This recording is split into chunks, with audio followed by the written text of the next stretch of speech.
right, guys, welcome back. You are still tuned in to Funtastic Fridays, and we're here with you every single Friday. And all the Friday, them win on the Friday. Don't ask me no questions, because I can't explain that. From 5 p.m. to 8 p.m. All right. And from me hear that intro song, you know what time it is. It is time for Talk the Ting with Kim. And as you know already, because we've been having this discussion all month, it is Breast Cancer Awareness Month. So the month of October, I hope you guys are wearing the colors, wearing your pink. But guess what, as I said earlier, it's not just about wearing your colors. It's so much more than that, right? But we can start with the supporting of the colors, all right? So to join our discussion, we have a lovely lady. First of all, let's see here. Una see the hair. All right. Like, listen to me. I think today has been all about beauty and accentuating guys out there in Radio Land, don't be jealous. Yeah. All this beauty that coming in the studio. Listen, they were out there, and I mean, the light switch wasn't on, but I could see out there, you know, the brightness and the beauty was just like, you know, we never need JPS for, you know. Don't tap me them here. They can just walk around and them good. Don't need no lights. Yeah. Right? Mm-hmm. But as I said, she's no stranger to the Funtastic Fridays show. Like, we had, I think, actually, out of all my shows, probably one of my favorite interviews. It was actually the fan favorite as well. A fan favorite. Like, people were like, listen, they were so empowered, they were touched, people bawled, people laughed, people all kind of things. And the thing is, because even earlier I was telling Jada, I said, listen, if you missed that interview, go and go catch your record, and I promise you. And so I Kimmie go bomb. I said, listen, it's worth it. And the best part is that even regardless of her story, you know, see that smile? Yeah. Wanna see like this smile here? Alright. But now I say nothing much more, right? But just in case you're new to it, it's the first time you're seeing her on the show, we have invited a breast cancer survivor. A survivor. I love stories like this, alright? And Cherane, I mean, she went in detail with her story last time. And it's not so much focusing on her story this time, but it's still integral to this whole conversation, right? So Cherane, good evening. Good evening. How are you? I'm great. You're great? Yes, I can tell. I never need to ask, you know? We never need to ask. We're just formalities, but I can tell. Right, but thank you for coming. And then also you've carried your lovely daughters. Yeah, Mama, I like it. All right, so we have Miss Meika. Hi. And we have Miss Jada. Yes, really? Calm down. Really? See, I'm all in here. Yes. And I'm telling you, man, I love the smiles that are in studio. So if it is that you are listening on the radio, and if you jump up on the Funtastic 93 FM coming on, but now keep this to myself. I don't know if you can see all this, right? So join on the Instagram live, all right, guys? So Cherane, as we said, you are a breast cancer survivor, and I know you shared your story with us before. However, I'd love if you give us a bit of insight, you know, about how you first found out, and what was that like for you? So, it's 3 years ago. Yes. So in 2020, April 2020.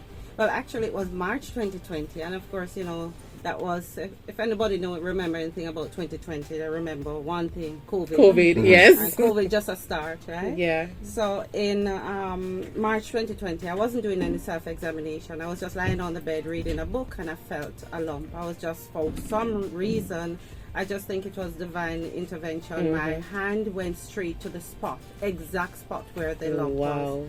And I felt the lump, and I looked in the mirror to see if the lump was there, and I'm saying, how can I see a lump in a mirror? But then afterwards, I just trying to fast forward it. Yeah. The lump was still there the next morning, because I said if the lump disappeared the next morning, then okay. Then you okay. Yeah. But if the lump is still there, then I need to go get it checked. Yeah, because you don't want to, So the next morning, the lump never disappeared. The lump was still there. So I went and got it checked.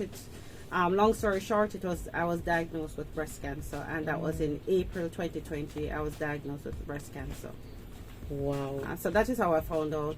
Not a breast self-examination, but I would tell everybody, do your breast self-examination, because if you were doing your breast self-examination, you would know when something is not right. Yes. So I wasn't doing that, but I felt a noticeable lump. So that's how it was.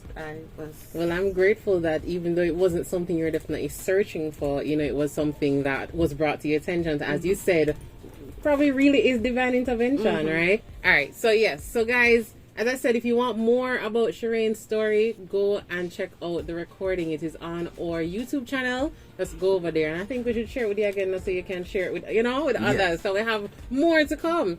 But as we highlighted earlier, we have these lovely ladies beside her. I know it's not her sisters, right? They're her daughters. And we decided to think about a different perspective of when it comes to breast cancer, because most time we consider the victims and the tough journey of the victims. But we need to understand it's not only the life of the victim that's being affected, but the loved ones as well, whether it's a partner, whether it's a parent, because you have parents too would have to understand that their child is now diagnosed with this.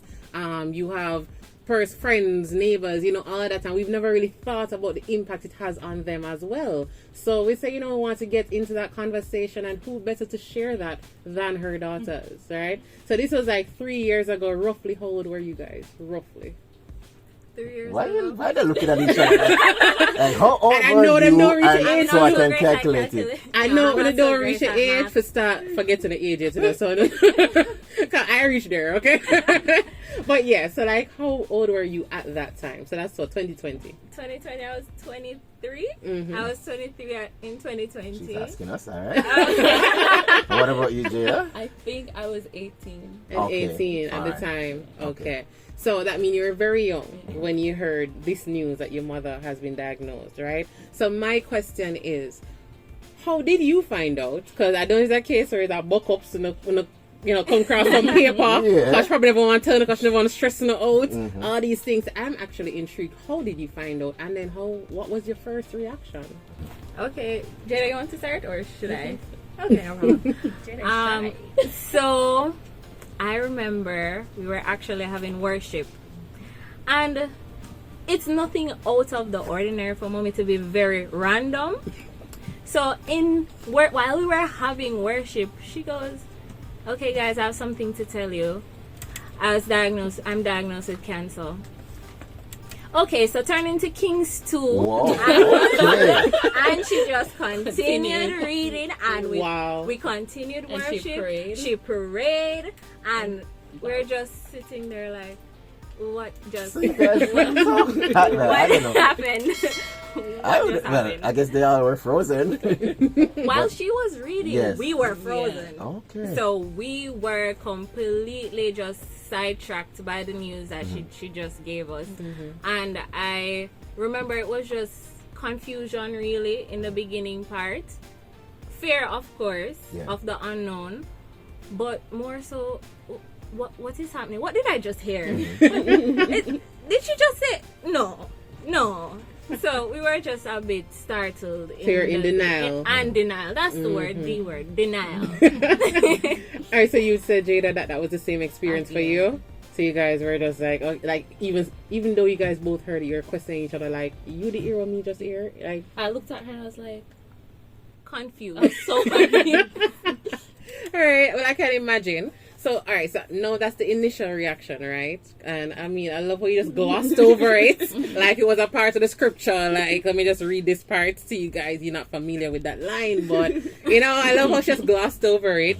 But, so now when you came to terms with it, so now it's a reality. It's no longer like, what? Did you really hear that? It's no reality. How did you cope with that? What was like the transition phase for you? Okay, so at each stage, because there's stages when you go through the whole journey, because it's not just, okay, I'm diagnosed with cancer and that's just it. No, it's a journey that you're going through. So at each stage, we would have had different reactions. So in the beginning, it was just go. And go in the sense that my mother had made the decision very quickly as to what she was going to do. So she was going to do surgery, she knew that. And then came chemo and then everything that happened afterwards. So initially, because she was moving, we just had to move too. Yeah. I mean, we didn't really, for me personally, because Jada has her own opinion, but for me personally, it was I didn't want to break down because I was seeing her being so strong in everything. So it was for me to just try and mimic what was being given, even though she was crying behind closed doors and How you know she a cry behind closed doors? Oh, I know. Yes, how you know I that know she my mother. I know my mother for 23 years. Yeah. So I know my mother. That's a long time. Okay. All right, I'm just checking. All right, just checking. So yes, I mean you could see it in your daily interactions that something wasn't right. So you were spaced out a bit, but again, so it was just go in the beginning and just trying to mimic her movement, Keep up with her. or keep up with her. Okay. But then you're by yourself at some point in time, and you're left to your thoughts, and it's a bunch of, oh my gosh, what if I lose my mom today? What if the treatment doesn't work? What if after the surgery she doesn't come out of the surgery? It's a lot of what ifs. And at that point in time, I believe that I turned a little bit of a hypochondriac during that time, and I guess that was kind of my coping mechanism. I think that's not really a little, but a bit more. But okay, we work with a little for now. I think it's a little. So I'm going to go with a little. I agree. Right. And it was just for me at that particular time when we were doing the surgery, because my mom did a double mastectomy. So to both, goodbye. Yeah. So we had to, and it was COVID at the time as well. So it wasn't a case where you would have had the support that you would have liked. Everybody was separated. Everyone was separated. No one could visit you. At the hospital at the time, I think it was only one visitor for the day. So you were only allowed one visitor. That was COVID time for true. Yeah, there were only like one visitor. Yeah. Right. So the first day, I know I got to see my mom, but my sister didn't, because of the restrictions. And funny enough, when she was lying down in the bed, and you're just looking at her, like, I think that's when all of the what ifs came. Yeah. Just Kinda seeing her amplified in at that that point. state. In that state, yeah. Really seeing it in front of you now. You have to deal with what So it's is. not imagination anymore. No, You're it's no literally longer seeing It's not it. a thing for the future anymore. It's happening No, now. it's happening now. It's right in front of you. And I think at that point in time, when I got home, I know I broke down because I didn't know what to expect, what next, where is this going, and all of those things. Wow. Well, Jada, I love how your sister. I can feel the sibling. If me never know, so now sibling me know with just the conversation. Like Jada has her own opinion. Yeah, Jada's like, well, we and never as about soon as she. and she finishes, like, Yeah. your turn. So I love it. But Jada, so for you as well, like especially on day one, you weren't able to go and see your mom, right? And I'm sure, just like how everybody else would have been, you were just as anxious to see her, but because of the restriction, how was that in particular for you? It was hard for me, but I get very agitated very easily, so I'm calling everybody every second. I'll call my sister 5 different times. How is mommy? Mommy okay? And she's like, Jada, mommy is the same as always. Stop calling me. So Like a true sibling. While she's over there doing her share of the work, you're like, okay, mommy, are you alright? How are you doing? But calm down, relax. We got this. But I like that. Yeah, so that was on day one. So after that, so your coping mechanism, because as you said, you described yours. What was your coping mechanism with this news? I tend to keep to myself a lot when I don't know how to handle stuff. So I lock up in my room. I close my room doors. If anybody come in my room, I'm very upset. I'm like, why are you in my room? Leave me alone. I want to be by myself. So I handle it by staying a lot by myself. I don't want anybody in my space. I prefer to cope with stuff by myself. By yourself. So that's the thing. Now, because of that, most people probably never know truly how you dealt with it then. So you have your own little story that you probably have never shared. Are you open with sharing like how you really dealt with it in your own space? While you were by yourself in your space, what's going through your mind? What are you doing? If you don't mind sharing. I mean, I would sit down and I'll think, what's gonna happen? Like, what if I lose my mom? And then I call my mother for everything. Every minor convenience, I call her. I don't care if she's busy in a meeting. Wow. I'm calling her till she answers the phone. Okay. All right. That was It's very a hard Jada for thing, me to apparently. think about, like, what if I lose my mom? Because I'm like, who am I going to call? What am I going to do? And I can't call my sister because I know she's not going to answer the phone. So I'm very dependent on my mother. Yeah. So it was a lot of, I don't know what's going to happen. I don't know what to do. So I kind of just sat in my room and I got really depressed. And I just stayed in a, like, almost a vegetable state. Yeah. Where I didn't want to move. I didn't want to do anything. I didn't want to clean my room. I just wanted to be in my bed doing nothing. And that's understandable. Mike, I'm just going to drop this question in here, Kimmie. No, as sisters, you know, were you close sisters? Are you, you know, besties? Well, okay, all right. So I'm guessing you guys have your own element. No. That phase means they're really close. I just don't want to say it out loud. Usually with siblings, I think that's a different. Is close? You'd say close besties? I would say. Oh, I think telling it's you. one-sided, Kimmie. Sir, I have 4 brothers and they all treat me like she just did. Exactly. And we're very close. No, but that's the thing, you know, Kimmie, because you are, especially with 4. It's a big sister No, thing. exactly. I was going to say the thing for Kim, because Yeah. especially since she is the girl and there are 4 boys, Yes, you're going to have I'm to be like, there I'm for her whether they technically the want to or big not. sister. You know, that's their best decision. Big little sister. So, they you call know, me. but as I said, since you have that different, well, you say close, but you have your different moods. Did you, you know, during that time share or ask or question how the other one felt? Was it, sis, you know, how we're gonna, you know, get through this? Did you guys have any moments like that where you You know, it's really unwritten. Yeah. It's like hidden conversations Yeah. that you Without would have words. without words. So it's more like, how are we gonna take care of mommy together? Yeah. Okay, we don't need to say, okay, Jada, you're going to do this or you're going to do that. Right. We just automatically knew that we had roles in the whole journey. So we shared a lot of the tasks or the responsibilities. Even when my mom was going through her, after the surgery, you know, you have that period where she can't do anything, can't lift your hands, not supposed to. So we had split tasks, one to the morning shift, one to the night shift, and so we Oh, you guys were employed. with no pay, but but we didn't have that conversation to say, how are you feeling? We, again, you said we're close, we kind of knew. She's like, I said that. Apparently, I'm just making things up over here. No, Okay. but we knew how each other was feeling, and when I see her crawling to my bed, I said, I don't shun her and be like, go to your room. Right. At that point in So time, you were there that's for normal. each other. But at that point in time, it was like, I understand That you had to be there for each and other. I just shift over a little bit and So you guys were there for. Space. Take whatever you want, look a company.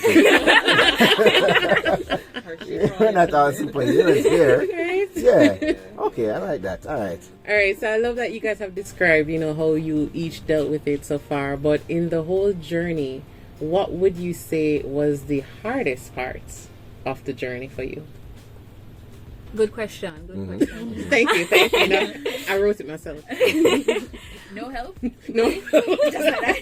Myself. Well, package. well, what had happened was that we didn't understand what the diagnosis meant. So hearing something like HER2 positive cancer, what is that? Well, I'm gonna ask you, what is that? What does that mean? Yeah. It's a good thing that the person who had it It's right here. to share what HER2 positive cancer is. Yeah. And she can get into details about that. But at that point in time, we thought it was just a death sentence, really. Yeah, I mean, we've heard the word cancer. Just being blunt. Yeah. You hear the word cancer, Yeah. you don't think You think positive. worst case You scenario. think worst case Yeah. scenario. So it was a bit of, because you didn't understand what was taking place. I guess that's also where a lot of the anxiety came from. And I think that would have possibly been the worst part, for us not knowing what the diagnosis meant. However, we had some good support systems out there, and a doctor that we know came and sat us down and explained to us, this is what it means. And no, it's not a death sentence. Right. It is more, your mother is making the decision to do this. This is the path that she's gonna take. This is what it means for her. She's gonna do chemotherapy. She has the type of cancer that she has, and what are the odds, and so we kind of got to understand what it really meant at that point in time. Yes. Because before, we were clueless. We were not 100% clueless. Yeah. But you don't know until you're in the situation all the different types, what all the different types mean. Yeah. And so it was more so just not understanding, which was what brought the uncertainty and the fear. Okay, so that was your biggest challenge or difficulty with the diagnosis. Yes. So Jada, what about you? What was the hardest part for I you? would say the same, but for me it's a little bit different because I was doing CAPE at the time. So it was hard to process what she was saying as well as trying to focus on my exams. Yes. So my brain kind of just went into like a frenzy. Like I didn't know what to expect. I didn't know what was going on. I was just so confused, and then I had to be focusing on my exams, which I couldn't. Yeah. Like I absolutely couldn't study for my exams. I couldn't do anything, so I just had to hope for the best when I went to do my exam. But I'd say that was probably the hardest part for me, trying to balance everything and also have to focus on my actual life other than what was happening. Well, I must say though, I believe Cherane has some young adults that are actually, because I think probably me at that age I would have called for an adult adult, because them things are bigger than me. Even in our big age nowadays we're still looking for assistance, but they seem to find a way to pull together and be the home support system or the starting team for the support system. And I think a part of it is that, although you guys were already adults, but did it sort of force you guys to mature a bit sooner in terms of, I don't know if, probably, you have different types of teenagers. They have some very carefree and, life is life, and right now this is all a business mode.